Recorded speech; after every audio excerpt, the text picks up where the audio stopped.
This is a tabletop fire pit. Now this thing is so cute and a really safe way to have a fire pit on your tabletop. Great for like roasting marshmallows or just having like ambient kind of extra little bit of decor.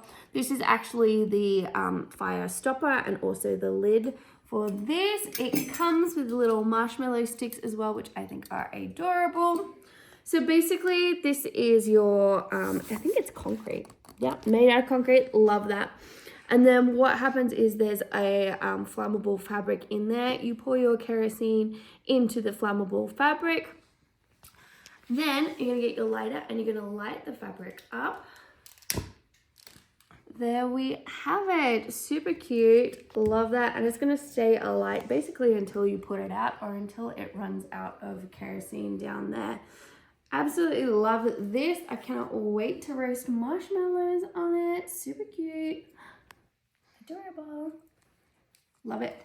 And to just pop your fire out, you're gonna get your lid, pop it on top, hold it down for 3 seconds. There you have it, your fire is all gone. Absolutely love it, highly recommend it. I cannot wait to add this to my dining room table or my outdoor setting. Go and get yourself one.